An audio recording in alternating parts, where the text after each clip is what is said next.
masuk boleh tu dulu. Macam lagu opening Mr. Bean. Tak nak. Macam tu. Tapi hari ni kita baca Al-Fat sampai habis pun tak ada orang marah. Alhamdulillah. Baca Quran dia cakap, lah boleh baca dah tak ada orang nak marah. Dan saya ingatkan kita akan kena tengking ke. Saya pun duduk tunggu ada tak kat. Saya menunggu.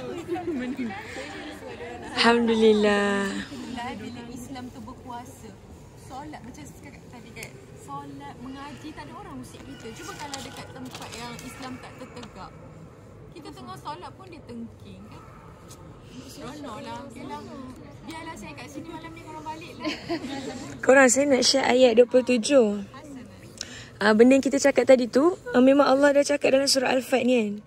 Bila Allah kata, sungguh Allah akan membuktikan kepada Rasulnya tentang kebenaran mimpinya bahawa kamu pasti akan memasuki Masjidil Haram jika Allah menghendaki dalam keadaan aman dengan menggunduli rambut kepala dan memendekkan sedang kamu tidak rasa takut.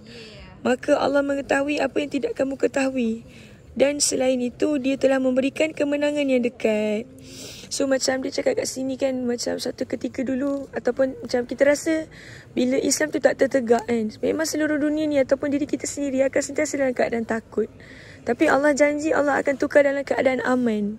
Maksudnya satu ketika dulu Konstantinopel ni dalam keadaan ketakutan kerana Islam tu tak tertegak, manusia saling memperhambakan antara satu sama lain. Kita hidup dalam keadaan kesempitan dunia, kita tak nampak betapa luasnya akhirat. Tapi bila mana Al-Fatih berjaya membuka, Rasulullah berjaya membuka Fatu Mekah, semua keadaan berubah daripada khauf minal amna. Kalau ingat kita bedah hari tu tentang the reason kenapa kita nak jauh lah kan. Kita nak tengok kan Allah kata yasiru, berjalanlah untuk kamu, fayanzuru. Nak tengok apa? Antaranya macam mana Allah ubah satu-satu kaum daripada khauf minal amna. Bila mana Islam tu telah pun ditegakkan. Allah kata Allah akan la yastakhlifannahum kan. Bila Allah tukarkan kekhalifahan tu, kekuasaan tu kembali kepada Islam. Kemudian wala yumakkinanna lahum.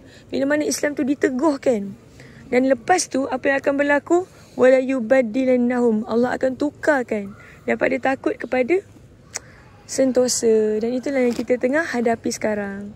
Tapi untuk dapat semua ni, Allah tutup dengan ayat terakhir, memberitahu inilah ciri-ciri orang yang akan membuka dan terus membuat pembukaan. Orang dia ciri dia sama. Waktu Fatu Mekah ini ciri dia. Waktu pembukaan Konstantinopel ini juga ciri dia.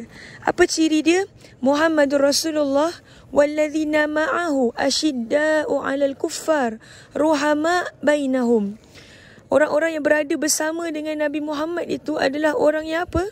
Dia keras. Asyidda'u 'alal kuffar, sangat keras dan benci terhadap orang kafir dan perkara-perkara yang menjatuhkan Islam kan.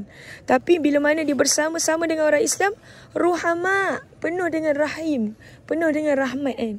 So sebab tu nak katanya antara faktor-faktor kekuatan Islam dan kemenangan Islam juga adalah kesatuan antara kita kan. So sebab itulah dalam jauhlah ni kan, kita sangat nak kenal semua orang. Yang kita duk main game sign lah kan. Nak kena buat task lah, main bingo lah. Bukan sebab kita nak hadiah daripada Kak Alak sahaja kan. Tapi sebab itu adalah benda-benda yang menghantar kepada kesatuan hati kita, mengikat cinta antara kita semua. Sebab kita nak penuhi salah satu daripada karakteristik orang yang akan memenangkan tu, iaitu apa? Ruhama kan, saling menyayangi antara satu sama lain, antara orang Islam.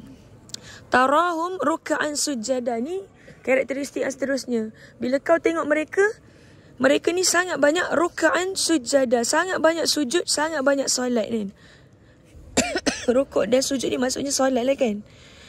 Yabtaghuna fadlan minallah, dan mereka ni mencari kurnia dari Allah, waridwana, dan dia bagi tahu mereka ni apa yang mereka kejar, what drives them every day hanyalah ridwana, redha Allah kan. Jadi macam satu peringatan lah. Sebab tu kalau kita tengok Fatih, kenapa dia tanya pasal solat tu? Sebab ni dalam ayat ni dia janji orang yang buat futuhat adalah orang yang ruk'an sujada. So saya pun macam ingatkanlah diri saya sendiri kan, macam untuk kita sama-sama memperbanyakkan dan meaningfulkan setiap rukuk dan sujud kita kan. Sebab Kita nak penuhi karakteristik orang-orang yang akan boleh membuat futuhat yang seterusnya. Dan lagi satu dia kata orang yang driven by redha Allah. Maksudnya apa yang menyebabkan kita nak buat sesuatu, gilakan sesuatu, bercita-citakan sesuatu, semuanya kerana nak redha Allah. Simahum fi wujuhihim min atharis sujud. Dan kamu akan nampak tanda-tanda pada wajah mereka. Apa? Bekas-bekas sujud kan. Tapi tak semestinya ada hitam kat dahi lah. InsyaAllah kan. Tapi dia adalah cahaya pada wajah-wajahnya kan. Seperti mana yang telah diterangkan dalam Taurat. Nak katanya generasi pembuka ni, karakteristik mereka ni telah dikenal dan telah diberitahu sejak daripada zaman Nabi-Nabi terdahulu lagi. So sebab tu dia kata seperti mana yang diberitahu dalam Taurat. Dan sifat mereka di dalam Injil. Sebelum tu pun dah diberitahu lagi kan. Kazar'in akhraja syata'ahu fazarahu fastaghlaza fastawa. Dan mereka ni biji benih yang mengeluarkan buah yang menguatkan, yang mengeluarkan tunas yang keras sampai mengeluarkan buah dan menjadi pokok yang sangat kuat dan teguh, sampaikan dia menyenangkan, yu'jibu, mentakjubkan orang yang menanam dia. Nak katanya kan kita semua ni ibarat tumbuh-tumbuhan yang ditanam, hasil benih daripada Madrasah Tarbiyah Rasulullah dulu. So hasil daripada penanaman tu menghasilkan satu tanaman yang menggembirakan. Kita tak nak jadi tanaman yang kalau Rasulullah jumpa kita esok dekat hari kiamat, ini ke tanaman yang aku tanam hasil daripada 2022 kan, pada 2021 kan. Mana celah mananya kamu ni umat Nabi Muhammad kan. So kita harap kita ni adalah benih-benih yang tumbuh pada zaman tahun century ke-21 ni adalah tanaman yang akan membanggakan Rasulullah.